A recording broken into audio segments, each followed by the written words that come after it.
നമസ്കാരം, രജീഷാണ്. Kozhikode medical college കേന്ദ്രീകരിച്ച് പ്രവർത്തിക്കുന്ന ഒരു സന്നദ്ധ പ്രവർത്തകനാണ്. ഞാൻ ഇതിലേക്ക് ആദ്യമായിട്ട് വരുന്ന എൻ്റെ കൂടെ പഠിച്ച ഒരു കുട്ടി ആത്മഹത്യ ചെയ്ത സമയത്ത് ആ ബോഡി മോർച്ചറിലേക്ക് ഷിഫ്റ്റ് ചെയ്യാനാണ് ആദ്യമായിട്ട് ഞാൻ ഹോസ്പിറ്റലിൽ ബന്ധപ്പെട്ടിട്ട് ഈ ഒരു കേസിൽ വരുന്നത്.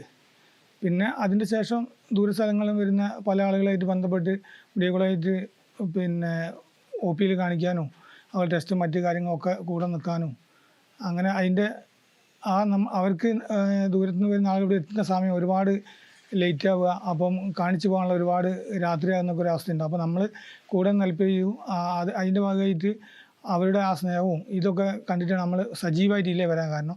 പിന്നെ അതിൻ്റെ ഒരു 2013 കാലഘട്ടത്തിൽ എൻ്റെ കൈക്ക് ചെറിയൊരു പ്രയാസം വന്ന് ആ സമയത്ത് മെഡിക്കൽ കോളേജ് ആയിട്ട് എൻ്റെ ചികിത്സയായിട്ട് ബന്ധപ്പെട്ടുകൊണ്ട് പ്രവർത്തിക്കുന്ന സമയത്തും സജീവമായിട്ട് ഇതിൻ്റെ കൂടെ നിൽക്കാനും അതുപോലെ ആ സമയത്ത് നമുക്ക് ഈ പല ഭാഗത്തു നിന്നും വരുന്ന ഈ അഴുകിയ ബോഡികൾ ഇപ്പം വെള്ളത്തിൽ വീണ അതുപോലെ തൂങ്ങി മരിച്ചതും അങ്ങനത്തെ ഒക്കെ ബോഡികൾ എടുക്കാനൊക്കെ ഇങ്ങനെ വിളിക്കുന്നതിൻ്റെ ഭാഗമായി നമ്മൾ അതിൻ്റെ കൂടെ അങ്ങനെ പോകുന്ന ഒരവസ്ഥ. പിന്നെ അതുപോലെ തന്നെ എപ്പോഴും നമ്മൾ ഇപ്പോൾ റോഡ് സൈഡിൽ തന്നെ നമ്മൾ യാത്ര ചെയ്യുമ്പോൾ എപ്പോഴും കാണാം റോഡ് സൈഡിൽ പല മൃഗങ്ങളും, പട്ടി, പൂച്ച, അങ്ങനത്തെ എല്ലാ സാധനങ്ങളും റോഡ് സൈഡിൽ ഞാൻ മറവ് ചെയ്ത മിക്ക ബോഡികളും 2 ദിവസമൊക്കെ കഴിഞ്ഞായിരിക്കും. ആളുകൾ തിരക്കിലാണ്, അപ്പം എല്ലാവർക്കും ഇത് ചെയ്യാനുള്ള മനസ്സുണ്ടായിക്കോളുന്നില്ല. അപ്പോൾ ഞാനത് കാണുമ്പോൾ ഒരിക്കലും റണ്ണിങ്ങിൽ ആ വണ്ടി നിർത്തി ഈ കേസ് ചെയ്തിട്ടേ ഞാൻ എപ്പോഴും മുന്നോട്ടുള്ള യാത്രയുള്ളൂ. അത് ഒന്നാമത്തെ ആളുകൾക്ക് ഇത് എടുക്കാനുള്ള മടിയും അവരെ തിരക്കും ഒക്കെ കൊണ്ടായിരിക്കും കൂടുതലും. പക്ഷെ ആ സ്ഥലത്ത് നമ്മൾ അത് ചെയ്യാൻ തയ്യാറായിട്ട് മുന്നോട്ട് വരുന്നതാണ്. പിന്നെ അതുപോലെ തന്നെ നിപ്പ വന്ന സമയത്ത് പൊതുവെ ആളുകൾ ആ മെഡിക്കൽ കോളേജ് പരിസരം തന്നെ കാലിയാകുന്ന ഒരു സമയം ഉണ്ടായിരുന്നു. എന്നെ സംബന്ധിച്ചിടത്തോളം സമൂഹത്തിന് നമ്മളൊരു നല്ല കാര്യം ചെയ്തിട്ട് ഇനി നമ്മളെ ജീവൻ നഷ്ടപ്പെടുകയാണെങ്കിലും ആ ഒരു മനസ്സിൽ അങ്ങനെ തന്നെ തോന്നിക്കൊണ്ടാണ് നമ്മൾ നിപ്പയിൽ ഇപ്പോൾ നമ്മൾ പറയുന്ന 20 ദിവസത്തെ ആയുസാണ് നമുക്ക് പറയുന്നത് നിപ്പ പിടിപെട്ടാൽ. അതൊന്നും ഭാഗമാക്കാതെ നമ്മളതിൽ കയറി ചെല്ലുന്ന സമൂഹത്തിനോട് എല്ലാ സജീവമുള്ള കടപ്പാട് എന്നുള്ള നിലക്കറ്റാണ്. ആ ഒരു രീതിയിൽ തന്നെയാണ് എൻ്റെ എല്ലാവിധ പ്രവർത്തനങ്ങളും ഞാൻ മുന്നോട്ട് കൊണ്ടുപോകുന്നത്. അതുപോലെ തന്നെ സമൂഹം നമ്മളേറ്റവും കൂടുതൽ അംഗീകരിക്കാനും അതുപോലെ ചേർത്ത് പിടിക്കാനുള്ള മെയിനായിട്ടുള്ള ഒരു കാര്യം എന്ന് പറഞ്ഞാൽ നിപ്പയായിട്ട് ബന്ധപ്പെട്ടുകൊണ്ട് എല്ലാവരും മാറി നിൽക്കുന്ന ഒരു അവസരത്തിൽ മുന്നോട്ട് കയറി ചെന്ന് ഞാൻ ചെയ്യാന്നുള്ളതിൽ 38 ദിവസം മെഡിക്കൽ കോളേജിൽ ഹോസ്പിറ്റലിൽ തന്നെ താമസിച്ചിട്ട് എൻ്റെ വീട്ടിൽ നിന്ന് മെഡിക്കൽ കോളേജ് 4 കിലോമീറ്റർ മാറ്റമുള്ളൂ. പക്ഷേ ഹോസ്പിറ്റലിൽ നിന്ന് വീട്ടിലേക്ക് വരാതെ ഹോസ്പിറ്റലിൽ തന്നെ നിന്നുകൊണ്ട് 38 ദിവസം താമസിച്ചുകൊണ്ടാണ് മരിച്ച 6 ആളെ ബോഡിയടക്കം പാക്ക് ചെയ്യാനും അതുപോലെ തന്നെ മറ്റുള്ള അവർക്കുള്ള എല്ലാ സമയത്തും ഭക്ഷണ സാധനങ്ങൾ എത്തിക്കാനും ഫുൾ ടൈം അവരെ കൂടെ നിന്നുകൊണ്ട് നിപ്പ സർക്കാർ ഡിക്ലെയർ ചെയ്യുന്നവരെ അവിടെ തന്നെ താമസിച്ചിട്ട് സേവനം ചെയ്യാൻ സാധിച്ചത് എൻ്റെ ജീവിതത്തിലെ ഏറ്റവും വലിയൊരു കാര്യമാണ്. അതുപോലെ തന്നെ ആ ഒരു സ്നേഹം സമൂഹത്തിനും സഹപ്രവർത്തകരും നമ്മളെ പരിസരവാസികളും ഒക്കെ നമ്മളോട് അന്നും ഇന്നും ഉണ്ട്. ആ ഒരു ബഹുമാനം ഇതിൽ. അതുപോലെ തന്നെ ഞാൻ ചെയ്യുന്ന ഈ സേവനത്തിന് ഏറ്റവും വലിയൊരു കാര്യമായി തോന്നിയെന്ന് വെച്ചാൽ നമ്മൾ ചെയ്യുന്ന പ്രവർത്തനം കണ്ടിട്ട് ഒരുപാട്, അതായത് ചുരുങ്ങിയത് ഒരു 10 പേരെങ്കിലും എപ്പോഴും നമ്മൾ വിളിച്ചാൽ എന്ത് കാര്യത്തിനും കൂടെ. ഇപ്പോൾ ഒരു ബോഡി പുറത്തേക്ക് ഇപ്പം മറ്റ് അന്യ സംസ്ഥാനങ്ങളിലൊക്കെ നമുക്ക് ഇവിടുന്ന് കയറ്റി അയക്കേണ്ടി വന്നാൽ അതിന് കൂടെ വിളിച്ചാൽ വരാൻ എപ്പോഴും നമ്മൾ ഈ പ്രവർത്തനം കണ്ടുകൊണ്ട് നമ്മളെ കൂടെ തന്നെ എപ്പോഴും എൻ്റെ മകനടക്കം മകളും അടക്കം അതുപോലെ തന്നെ നമ്മളെ പരിസരവാസികളായുള്ള ഒരു ടീം എപ്പോഴും നമ്മളെ കൂടെ ഉണ്ട്. എൻ്റെ ജീവിതത്തിൽ ഇപ്പോൾ നമ്മളെ ജീവൻ നഷ്ടപ്പെട്ടാലും ഈ കാര്യം മുന്നോട്ട് കൊണ്ടുപോകാനുള്ള ഒരു ടീം ഉണ്ട് എന്നുള്ളതാണ് എൻ്റെ ഏറ്റവും വലിയൊരു വിശ്വാസം. അതുപോലെ തന്നെ ജീവിതത്തിലെ ഒരു ഫീലിംഗ് അനുഭവം നടന്ന് ഒരു വളരെ സങ്കടം ഉണ്ടാക്കുന്ന കാര്യം, ഞാൻ 5 മാസത്തോളം ഞാൻ നോക്കിയൊരു രോഗി ഉണ്ടായിരുന്നു. കൂടെ മക്കളൊന്നും ഇല്ലാതെ നമ്മളടുത്ത് തന്നെ നമ്മൾ രോഗികൾ താമസിക്കുന്ന ഒരു വീട് മെഡിക്കൽ കോളേജിൻ്റെ അടുത്ത് തന്നെ ഒരു സ്ഥാപനം നടന്നു. അവിടെ നിർത്തി അവരെ പരിചരിച്ച് ഒന്നരാടെ ഹോസ്പിറ്റലിൽ കൊണ്ടുപോകലും അതുപോലെ തന്നെ എല്ലാ വേണ്ട കാര്യങ്ങളും ഭക്ഷണമൊക്കെ നമ്മൾ തന്നെയാണ് ചെയ്യുക. അപ്പോൾ ഇപ്പോൾ ഏകദേശം 1 വർഷമായി അദ്ദേഹം നമ്മളെ വിട്ടുപോയിട്ട്. അതുപോലെ തന്നെ ഇപ്പോൾ ഒരു 2 മാസം മുമ്പ് ഒരു 4 മാസത്തോളം നമ്മളെ കൂടെ താമസിച്ച ഒരു അമ്മ ഉണ്ടായിരുന്നു. ആ അമ്മ ഇപ്പോൾ നമ്മളെ വിട്ടു കഴിഞ്ഞ് 2 മാസത്തോളമായി. ശരിക്കും പറഞ്ഞാൽ നമ്മളവരെ ഒരു സ്വന്തം മകനായിട്ട് തന്നെ കണ്ടുകൊണ്ടാണ് അവർ നമ്മളെ സ്നേഹിച്ചത്. പക്ഷേ ഈ ഒരാൾക്ക് ക്യാൻസറായിരുന്നു, മറ്റേ അമ്മക്ക് ഇൻഫെക്ഷൻ വന്നിട്ട് ഈ കാലൊക്കെ മുറിച്ച് മാറ്റുന്ന ഒരവസ്ഥയിൽ അങ്ങനെ ഇൻഫെക്ഷൻ വന്നിട്ടാണ് മരണപ്പെട്ടുപോയത്. നമ്മളെ എന്താ പറയുക, നമ്മളെ സ്വന്തം കൂടപ്പുറപ്പിൻ്റെ മാതിരി തന്നെ നോക്കിയാണ്. അപ്പോൾ അതൊക്കെ ജീവിതത്തിൽ വലിയ പ്രയാസം ഉണ്ടാക്കും. അതുപോലെ തന്നെ ഇത്രയും കാലം ചെയ്ത സേവനത്തിനൊക്കെ ഉപരിയായിട്ട് എൻ്റെ മനസ്സിൽ ഏറ്റവും വലിയൊരു ആഗ്രഹമാണ് ഒരു 10 സെൻറ്റ് സ്ഥലം മെഡിക്കൽ കോളേജ് പരിസരത്ത്. മെഡിക്കൽ കോളേജ് പരിസരം എന്നൊക്കെ പറയുമ്പോൾ ഭയങ്കര റേറ്റാണ്. എവിടെയെങ്കിലും 10 സെൻറ്റ് സ്ഥലം കിട്ടുകയാണെങ്കിൽ, ഇപ്പം നമ്മൾ ഒരു വലിയൊരു വാടക കൊടുത്തിട്ടാണ് ആ ഒരു സ്ഥാപനം നടത്തുന്നത്. അപ്പോൾ 10 സെൻറ്റ് സ്ഥലം കിട്ടുകയാണെങ്കിൽ ആരുമില്ലാതെ ഈ അനാഥരായി നടക്കുന്ന നമ്മളെ ഈ തെരുവിൽ അലയുന്ന അങ്ങനത്തെ ആളുകളെയൊക്കെ സംരക്ഷിക്കാനും, അതുപോലെ തന്നെ ദൂരത്തു നിന്ന് വരുന്ന രോഗികളെ രണ്ടും കൂടി ഒരു കുടക്കീഴിൽ നിർത്തണം എന്നാണ് എൻ്റെ ഒരു ജീവിതത്തിലെ ഏറ്റവും വലിയൊരു ആഗ്രഹം. അതുപോലെ തന്നെ നമ്മൾ ചെയ്യുന്ന സേവനം എന്ന് പറഞ്ഞ് ദൂര സ്ഥലങ്ങളിൽ നിന്ന് വരുന്ന ആളുകളെ OP സേവനമാണ് കാര്യമായിട്ട്. ദൂരത്ത് നിന്ന് വരുന്ന ആളുകളെ പിന്നെ നമ്മൾ മുൻകൂട്ടി അറിയിക്കും. അതുപ്രകാരം അവർക്ക് വേണ്ട OPയിൽ കാണിക്കാനുള്ള എല്ലാ സൗകര്യവും, അതുപോലെ തന്നെ ടെസ്റ്റ്, സ്കാനിങ്, അങ്ങനത്തെ എല്ലാ കാര്യങ്ങളും 30% അതിൽ താഴെ ഒക്കെയുള്ള കിഴിവിൽ നമ്മൾ ചെയ്തു കൊടുക്കുന്നുണ്ട്. അതുപോലെ തന്നെ ദൂരത്തെ സ്ഥലങ്ങളിൽ നിന്ന് വരുന്ന ആളുകൾക്ക് റേഡിയേഷൻ കീമോക്ക് വേണ്ടി താമസിക്കാൻ വേണ്ടിയിട്ട് നമ്മളിൽ തന്നെ സ്വന്തമായിട്ട് സ്ഥാപനം മെഡിക്കൽ കോളേജിൻ്റെ അടുത്ത് നടത്തുന്നുണ്ട്. ചെറിയൊരു സൗജന്യം നിരക്ക്, ചെറിയൊരു ചാർജ് വാങ്ങിക്കൊണ്ടാണ് അത് നടത്തുന്നത്. പിന്നെ അതുപോലെ തന്നെ നമ്മളെ പരിസരത്ത് ഈ യാത്ര ചെയ്യുമ്പോൾ കാണുന്ന എല്ലാവിധ ജീവികളെയും മറവ് ചെയ്തുകൊണ്ടുള്ള ഒരു യാത്ര. പിന്നെ അതുപോലെ ആര് എന്ത് കാര്യം ആവശ്യപ്പെട്ടാലും, ഇപ്പം പിന്നെ ഒരു ഡെത്തായി, ഇപ്പം ദൂര സ്ഥലങ്ങളിൽ നിന്നൊക്കെ വരുന്ന ആളുകൾക്ക് തിരിച്ച് ഡിസ്ചാർജ് ചെയ്ത് പോകാൻ സാമ്പത്തിക പ്രയാസം ഉണ്ടെങ്കിൽ, അതുപോലെ തന്നെ ഡെത്തായിട്ട് ബോഡി കയറ്റയക്കാൻ പ്രയാസം ഉണ്ടെങ്കിൽ നമ്മളെ കൂടെ നിന്ന് ഹെൽപ്പ് ചെയ്യുന്നൊരു ടീമുണ്ട്. അവരെ അറിയിച്ചു കഴിഞ്ഞാൽ, ആ ടീമിൽ അറിയിച്ചു കഴിഞ്ഞാൽ അവരെ കയറ്റി വിടാനുള്ള ഒരു സംവിധാനം ചെയ്യുന്നുണ്ട്. പിന്നെ ദൂരസ്ഥലങ്ങളെ കൊണ്ടുപോകാൻ പറ്റാത്ത ഈ ബോഡികളൊക്കെ നമ്മൾ ഇവിടെ ഏറ്റെടുത്തുകൊണ്ട് ശ്മശാനത്തിൽ കൊണ്ടുപോയി ദഹിപ്പിക്കുകയാണ് ചെയ്യുന്നത്. അത് അവരെ കൂടെ കൂട്ടിക്കൊണ്ട് പോയിട്ട് അവരെ സാന്നിധ്യത്തിൽ തന്നെ ദഹിപ്പിക്കുക കാര്യങ്ങളൊക്കെ നമ്മളെ ടീം ചെയ്യുന്നുണ്ട്. അതിന് നമ്മളെ ഹെൽപ്പ് ചെയ്യാൻ ഒരു ടീമും കൂടെ ഉണ്ട്. അതുപോലെ ഈ ഇതിലേക്ക് വരാനുള്ള ഒരു കാര്യം എന്താ വെച്ചാൽ, നമ്മുടെ പ്രദേശത്ത് തന്നെ ചെറുപ്പം മുതൽ ഇപ്പോൾ ആര് എന്തൊരു കാര്യം പറഞ്ഞാലും അത് പറ്റൂല എന്ന് പറയാതെ പരമാവധി നമ്മൾ ചെയ്യാൻ ശ്രമിക്കും. അഥവാ എനിക്ക് പറ്റാത്താണെങ്കിൽ രണ്ടാളെ കൂട്ടിയിട്ട് ചെയ്യാന്നുള്ള ആ ഒരു രീതിയിലേക്ക് ചെറുപ്പം മുതലേ അങ്ങനെ ഒരു ശീലമാണ്. അതുകൊണ്ടാണ് ഞാൻ ഇങ്ങനെ മുന്നോട്ട് ഈ പ്രവർത്തനമായിട്ട് പോയത്. അപ്പോൾ അതിൽ നമ്മൾ സപ്പോർട്ട് ചെയ്യാനും സഹകരിക്കാനും ഒരുപാട് ആളുകൾ കൂടെ ഉണ്ടായിരുന്നു. പിന്നെ ആ ഒരു മൈൻഡിലാണ് എൻ്റെ ജീവിതം ചെറുപ്പം മുതൽ. അതുപോലെ എൻ്റെ ഏറ്റവും വലിയ സന്തോഷം എന്ന് വെച്ചാൽ, ഏത് കാര്യത്തിനും പിന്നെ കൂടെ മക്കൾ ഉണ്ടാവലുണ്ട്. ശ്യാം പിന്നെ +2 കഴിഞ്ഞിട്ട് ഇപ്പം വെക്കേഷനാണ്, പിന്നെ എന്തൊരു കോഴ്സിന് പോകണം. പിന്നെ സൂര്യ മോള് ഇവളാണ് മൂത്ത്, ഇവളെ ഹെൽത്ത് ഇൻസ്പെക്ടർ കോഴ്സ് കഴിഞ്ഞ് ഇപ്പം ജന്മഭാഷ പഠിക്കാനുള്ള ഒരു ഇതിലാണ്. പിന്നെ എന്തൊരു അർത്ഥത്തിനും ഇപ്പോൾ രണ്ടാളും കൂടി ഉണ്ടാവലുണ്ട്. അച്ഛൻ ചെയ്യുന്ന ഓരോ പ്രവർത്തനത്തിലും നമുക്ക് അഭിമാനം തന്നെയാണ്. അച്ഛൻ ഓരോ വേദികളിലും, ഇഷ്ടംപോലെ വേദികളിലും അച്ഛൻ ഒരുപാട് ആദരവും പുരസ്കാരവും കിട്ടിയിട്ടുണ്ട്. അപ്പോൾ അന്നേരം നമുക്ക് ഓരോ പ്രൗഡ് മൊമെൻ്റ് തന്നെയാണ്. പിന്നെ ആൾക്കാരൊക്കെ അച്ഛൻ ചെയ്ത ഓരോ പ്രവർത്തനത്തിനും നമ്മളെ അഭിനന്ദിക്കും. അപ്പോൾ അതിലൊക്കെ ഒരു അഭിമാന നിമിഷം തന്നെയാണ്. അച്ഛൻ ചെയ്യുന്ന ഒരുപാട് നല്ല പ്രവർത്തനങ്ങളുണ്ട്, അതിലൊക്കെ പ്രൗഡ് തന്നെയാണ്. അച്ഛൻ ചെയ്യുന്ന പ്രവർത്തനത്തിൽ ഞങ്ങളും ഭാഗമാവാറുണ്ട്.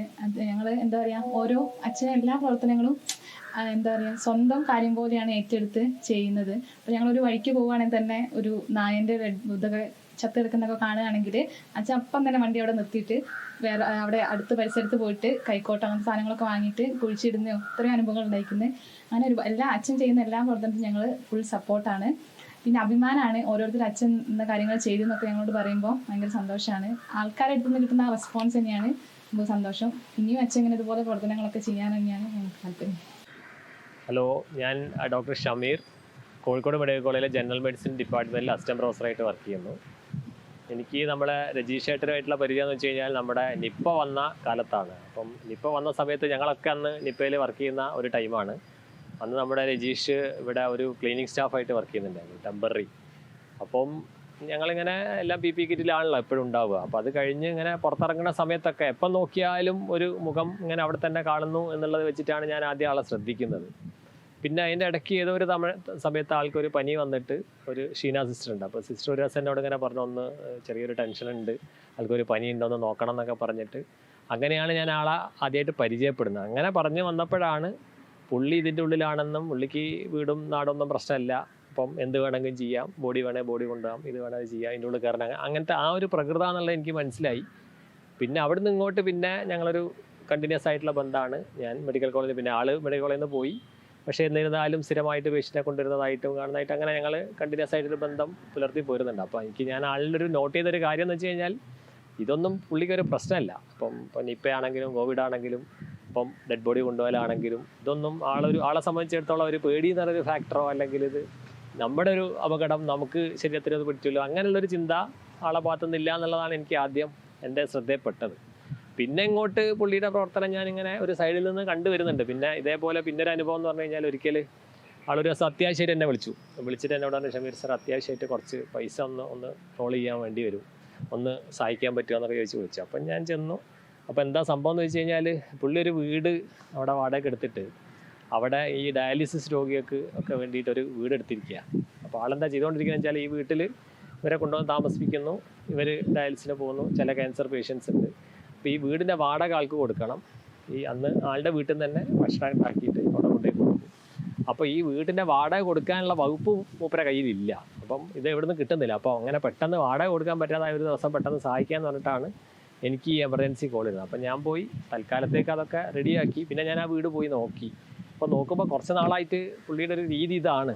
അപ്പം ഇത് എവിടുന്ന് പൈസ കിട്ടുമ്പോൾ ആര് സഹായിക്കുന്നുള്ളതൊന്നും പ്രശ്നമല്ല. എന്ന് വെച്ചാൽ അവരവിടെ താമസിക്കുക, അതിൻ്റെ കാര്യങ്ങൾ ചെയ്ത് കൊടുക്കുക എന്നുള്ളതാണ് ആളുടെ ഒരു സ്റ്റൈൽ ഞാൻ കാണുന്നത്. അപ്പോൾ അവിടുന്ന് ഇങ്ങോട്ട് പിന്നെ പല ഘട്ടങ്ങളിലായിട്ട് പുള്ളി എനിക്കിതിൽ പ്രത്യേകിച്ച് ആൾക്ക് എന്തെങ്കിലും ഒരു ഗുണമോ ലാഭമൊന്നും കിട്ടുന്നൊന്നും ഞാൻ ഒരിക്കലും കണ്ടില്ല. ഇങ്ങനെ ഇപ്പം പല നാട്ടിൽ, അതിപ്പം പ്രത്യേകിച്ച് അധികം ഈ നമ്മുടെ ഹെൽത്ത് ഇതൊന്നും അധികം എത്തിപ്പെടാത്ത സ്ഥലം, ഇപ്പോൾ കൂടല്ലൂർ അല്ലെ വയനാട് ഇങ്ങനത്തെ സ്ഥലങ്ങളിലൊക്കെ ഇവിടെ വന്ന് ഇങ്ങനെ ഈ കഷ്ടപ്പെടുന്ന ആൾക്കാരുണ്ടല്ലോ, അവരെ കണ്ടുപിടിക്കുക, അവരെ എത്തിക്കുക, അവരോരോ സ്ഥലത്ത് ഡയറക്റ്റ് ചെയ്ത് കൊടുക്കുക, അവർക്ക് വേണ്ടി ചെയ്തിട്ട് അങ്ങനെ പോകുന്ന ഒരു പ്രകൃതമായിട്ടാണ് കാണുന്നത്. അപ്പം അതിൻ്റെ കൂടെ നമുക്ക് പറ്റുന്ന സഹായം, ഇപ്പോൾ പുള്ളി ഇങ്ങനെ കൊണ്ടുവരുന്ന സമയത്ത് ഞങ്ങളെ കൊണ്ട് ചെയ്യാൻ പറ്റുന്ന സഹായമൊക്കെ ചെയ്ത് ഞങ്ങളും ഇങ്ങനെ പുള്ളിയുടെ കൂടെ കൂടുന്നു എന്ന് വേണേൽ പറയാം. അങ്ങനെ എന്തുകൊണ്ടും ഇപ്പം ഞാൻ കണ്ടതില്ല, എനിക്ക് ഒരുപാട് ചാരിറ്റി പ്രവർത്തകരെയൊന്നും പരിചയമൊന്നുമില്ല. പിന്നെ വലിയ ചാരിറ്റി അതുമായിട്ട് ഞാൻ ഒരിക്കലും അസോസിയേറ്റ് ചെയ്തിട്ടുമില്ല. നമ്മളെ നാട്ടിലൂടെ നടക്കുന്ന പിന്നെ സാധാരണ ആൾക്കാർക്ക് എന്നും ഒരു സഹായമായിട്ട് പുള്ളിയെ ഞാൻ കാണാറുണ്ട്.